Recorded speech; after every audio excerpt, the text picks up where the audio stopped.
জামাত ইসলামকে কি মন্দের ভালো হিসেবে ভোট দেওয়া জায়েজ হবে? যেহেতু লীগ বা বিএনপির ইসলাম বিদ্বেষী, তারা ক্ষমতা আসলে দাওয়াতি কাজে বাধা আসবে, জামাত সেদিক থেকে কোনো বাধা দিবে না ইসলাম প্রচারে।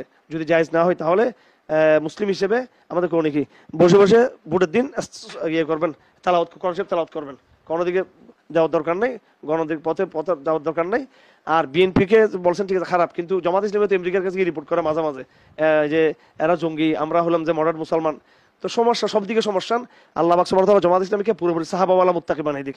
সাহাবাওয়ালা এরা যদি সাহাবাওয়ালা যদি হয়ে যেতে পারে তখন তাদের ব্যাপারে চিন্তা করা যাবে। এই মুহূর্তে আসলে এই পদ্ধতিটাই হচ্ছে একটা মানে অরাজক পদ্ধতি। সেটাতে যারা ওনার নাম হারুন ইজহার, উনি চট্টগ্রামে থাকেন। বাংলাদেশের মধ্যে প্রসিদ্ধ একজন মানুষ, বিশেষ করে মাজলুমদের পক্ষে সব সময় ডাল হয়ে দাঁড়িয়েছেন উনি। সব দিক থেকে মাজলুমদেরকে সহযোগিতা করেছেন উনি।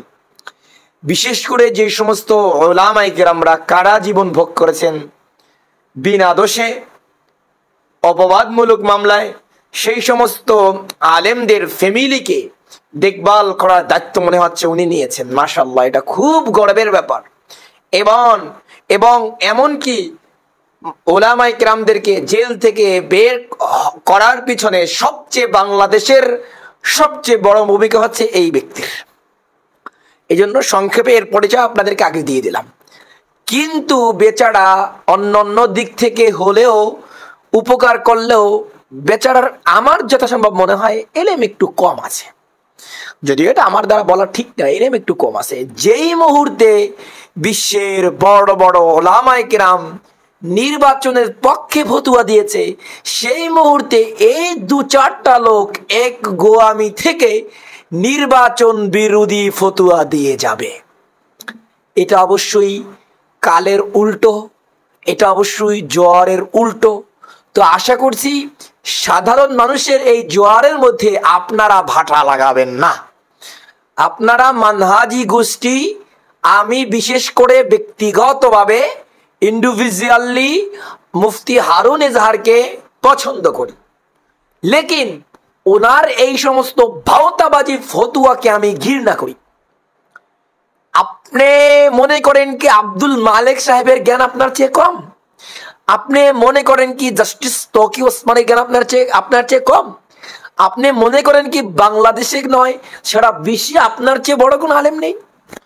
তো যদি সারা বিশ্বে আপনার চেয়ে বড় কোনো মুজতাহিদ আলেম থাকে, তারা যেহেতু ফতোয়া দিয়েছে নির্বাচন হালাল এবং কাফের মুশরিকদের বিরুদ্ধে এক রকমের যুদ্ধ, সেখানে মানাঙ্ক আপনি কে?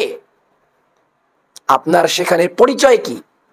সেখানে আপনি কেন আমাদের ঐক্যের মধ্যে ফাটল সৃষ্টি করেছেন?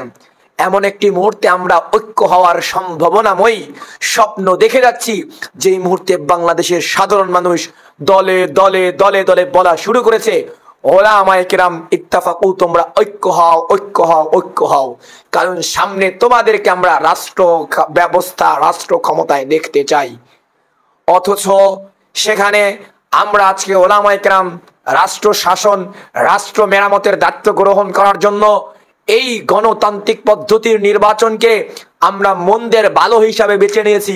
অথচ এর পরেও এর উপরে তাদের বিষোদ্গার, অথচ এর উপরেও তাদের কালিমা লেপন। কেন ভাই? ফতুয়া দেওয়ার কি আর কোনো জায়গা নাই? এই জায়গাটা আপনাকে ফতুয়া দিতে হবে?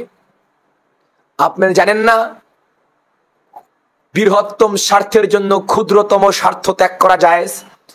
এটা তো ফিকহের কিতাবের উসুল।